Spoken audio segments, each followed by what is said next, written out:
अस्सलाम वालेकुम मिनाज।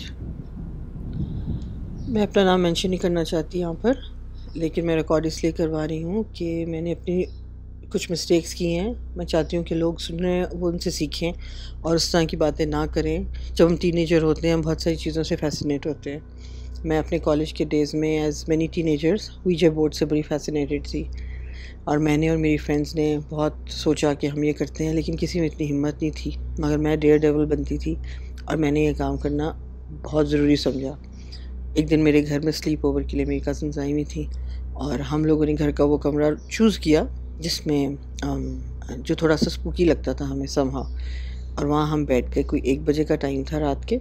मेरा डॉग बाहर था, बिल्कुल साइलेंस थी। हमने अपना वो चार्ट पेपर पे बनाया सारा कुछ और ग्लास लेकर बैठ गए, और मैं सब ने उस पे हाथ रखा और मैं उसे इन्वोक कर रही थी और मैं बुला रही थी। 5 मिनट लग गए, कोई भी नहीं आया। थोड़ी देर में मेरे डॉग ने भौंकना शुरू कर दिया ज़ोर से, और एकदम से मेरे ग्लास में मूवमेंट भी हुई और हमने देखा कि it started moving a little. तो मैंने उससे एक्साइटेड होकर क्वेश्चंस करने शुरू कर दिए। फिर आहिस्ता आहिस्ता सारी कज़न्स रिलैक्स हो गई, सब उससे पूछने लगी और वो जवाब देता रहा। वो करने लगे तो हमें इतना थ्रिलिंग लगा कि हमने बस उसका घंटा डेढ़ कब गुजरा हमें पता नहीं चला। उसने अपना नाम डेविड बताया हमें। खैर वो फिर हमने उससे कहा कि तुम चले जाओ और तुम leave the glass and go. तो जब ये बात हुई तो उसके बाद फिर again my dog started barking as if उसने देखा उसको जाते हुए आते हुए। खैर ये हो गया, एक दिन का फ़न था, ख़त्म हुआ। उसके कुछ दिन बाद फिर दिल किया, फिर मैंने 1-2 फ्रेंड्स के साथ ऐसे किया बुला के। फिर क्या होने लगा कि I was getting obsessed with it. तो मैंने सोचा कि मैं किसी को दोस्त की क्या ज़रूरत है, मैं खुद ही बुला लेती हूँ क्योंकि मैं ही तो कंट्रोल करती हूँ। मैंने अपने कमरे में बैठना और अपने कमरे में निकालना बोर्ड और इसमें बुलाना शुरू कर देना, और वो अकेले में नहीं आया, शुक्र है उस दफ़ा नहीं आया। खैर मुझे फिर मैं बिज़ी हो गई एग्ज़ाम्स वगैरह में, भूल गई, और फिर वाकई मुझे किसी ने थोड़ा सा डरा भी दिया। मैं बड़े अरसे तक मैंने कुछ नहीं किया। आफ्टर 3 इयर्स में भी again new set of friends थी और वहाँ पे ये बात हुई, और फिर मैंने कहा चलो लेट्स ट्राई दिस। हम एक और घर में शिफ्ट हो चुके थे इस वक्त तक, and again we tried it और वी कॉल्ड हिम, और वो आया और सबने पूछा नाम उसका तो उसने बताया वही David. I thought this is a coincidence, ये ऐसे ही होगा। खैर मजाक करते रहे ये वो, हमने बातें पूछी, लड़कियों ने क्वेश्चंस पूछे, ये वो आंसर देता रहा। फिर उसको हमने भेज दिया। फिर उसके कोई हफ्ते बाद मेरी कज़न्स आई दोबारा और हमने दोबारा उसको बुलाया। फिर से डेविड उसने कहा, तो मैंने कहा मे बी मेरे दिमाग की कोई बात है जो वो बार बार डेविड कह रहा है। इसके बाद अब ये खैर मुझे थोड़ा सा स्पूकी भी लगा, और फिर दोबारा से मेरे दिमाग पे एक ऑब्सेशन शुरू हो गई कि मैं इससे अभी और बातें करूं। अब मैंने उसे, जब कोई नहीं था मेरे पास, एक दिन खुद अकेले बैठ के बुलाया, और इस दफ़ा it started moving. Glass move करना शुरू हो गया, मैं अकेली बैठी थी, और मैंने उससे कहा कि मैं तुम्हें चैलेंज करती हूँ कि तुम मुझे अपनी शक्ल दिखाओ अगर तुम सचमुच हो। तो उसने कहा कि मैं नहीं, शक्ल I don't appear like that. मैंने कहा then you are not there. मैंने उसे चैलेंज किया। मैंने उससे कहा कि show me your face in the mirror, I am ready to see. And उसने कहा कि no not in the mirror. तो फिर मैंने कहा देन हाउ। तो उसने कहा कि after 12 o'clock there is a park outside the house. उसने ये सारी बातें की, और मेरे घर के बाहर एक पार्क था, ट्रायंगुलर पार्क था वो। उसने कहा वहाँ मैं अपीयर होऊंगा, तुम मुझे देख सकती हो। And I was so thrilled with it कि मैंने कहा ठीक है। मैंने किसी से जिक्र नहीं किया। मैंने कहा अपना मेन डोर खोल के एटलीस्ट मैं देखूंगी ज़रूर बाहर, मुझे कोई नज़र आए ना आए, और अब ये सारी थ्रिल जो है वो मैं इसको देखूंगी क्या होता है। और फिर ये हुआ कि रात को 12-12:15 का टाइम था, एंड आई वेंट आउटसाइड। मैंने दरवाज़ा आहिस्ता से खोला और मैं बाहर झांकने लगी थी, बिकॉज इतनी भी बहादुर नहीं थी कि चली जाती। तो दरवाज़ा खोल रही थी मैं, तो मेरी कज़न मेरे साथ रहती थी, वो बड़ी थी मुझसे एकदम। वो आ गई, उन्होंने मुझे कहा तुम क्या करी उस वक्त दरवाज़े पर। तो मैंने कहा कि कुछ नहीं। उसने कहा नहीं, tell me, are you crazy, इस वक्त कौन दरवाज़ा खोलता है रात के वक्त, सर्दियाँ थी। तो मैंने उससे कहा अच्छा ठीक है, I am going to confide in you, मैं तुम्हें बताती हूँ। मैं सिर्फ यहाँ से देखना चाह रही थी, और तुम भी देखो, दोनों देख लेते हैं। आज डेविड अपनी शक्ल दिखाने लगा। और मेरी कज़न ने इतना डांटा मुझे, उसने कहा तुम इंसेन हो गई हो, तुम्हें पता है क्या मजाक है, इन बातों में नहीं पड़ते, इतना इंडल्ज क्यों करती हो। और फिर उसने मुझे कहा कि तुम, ये तो नहीं आएगा, लेकिन और किसी डेंजर को अपने आप को एक्सपोज कर दो कि बाहर इतनी खौफनाक दुनिया है, दरवाज़ा खोलते हैं रात को 12 बजे बाहर जाने के लिए अकेले। खैर मैं उस वक्त तो अंदर बोर होकर जाके सो गई, and I thought over it, और मैंने कहा अच्छा नहीं। Next night I was sitting and doing my assignment, और कमरे की खिड़कियाँ दरवाजे बंद थे, और मेरे सर के पीछे से मुझे ठंडी हवाएं जैसे कोई फूंक मार रहा हो मेरी गर्दन पे फील हो रही थी। आई इग्नोर्ड इट। कमरा बंद था, खिड़कियाँ बंद थी।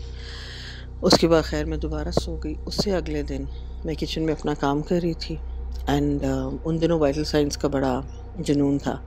टीवी पे उसका गाना लगाना, तो आई वाज कुकिंग फूड और आग बहुत हाई थी।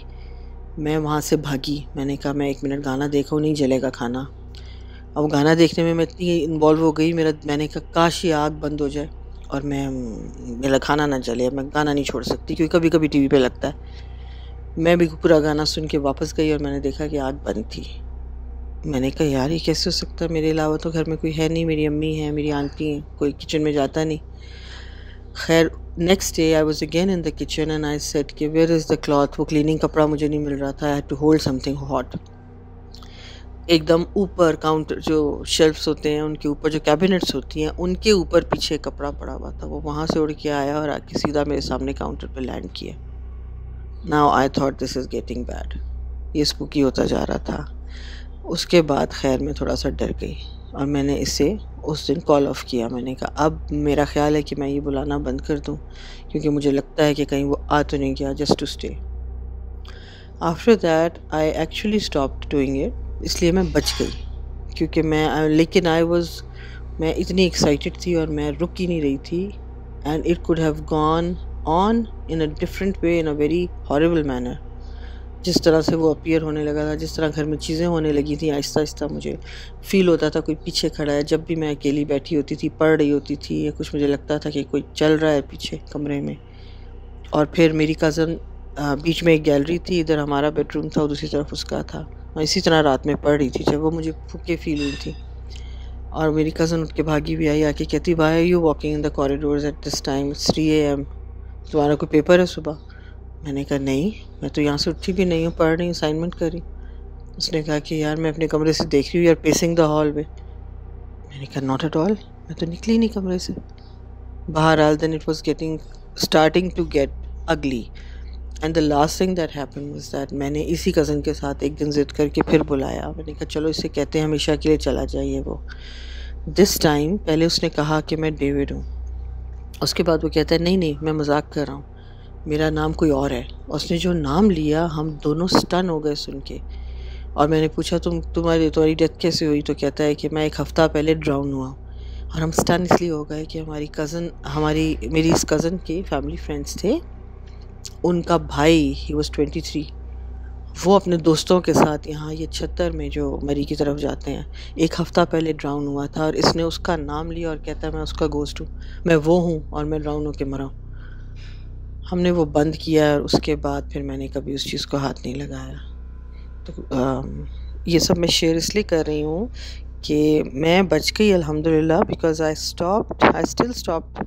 मगर बाज़ लोग नहीं स्टॉप होते और ये आपको सॉर्ट ऑफ हिप्नोटाइज़ कर लेता है। ये आपको इतना वो कर देता है, मतलब इतना चैलेंजिंग लगता है और एक्साइटिंग लगता है कि बस मैं ही कम्युनिकेट कर रही हूँ या कर रहा हूँ इन चीज़ों से, और देखो मुझे तो हर बात का जवाब मिल रहा है। लेकिन एक्चुअली आपके साथ खेल रहे होते हैं और ये आपको किसी वक्त भी पोजेस कर सकते हैं। तो ये जो भी कोई कर रहा है इसको कोई थ्रिल नहीं है, ये अगर इसको छोड़ दें तो बेहतर है। Thank you so much. और मेरे पास मल्टीपल अदर किस्से हैं। ये तो मेरी टीनेज और कॉलेज के दिन थे। उसके बाद जो ब्लैक मैजिक के इश्यूज़ हैं लाइफ में, उसके बाद मेरे पास एक किस्सा वो भी है जब हम कराची गए थे and I actually have a picture of that thing जो मैं आपको सेंड करूँगी, कॉट बाय अस एक्सीडेंटली। और आप देखेंगे तो आप हैरान होंगे क्योंकि हम भी हैरान हो गए थे कि वहाँ पर ये चीज़ नहीं थी जब मैंने तस्वीर उतारी। तो gradually I am going to share everything with you. Thank you so much. Allah हाफ़िज़।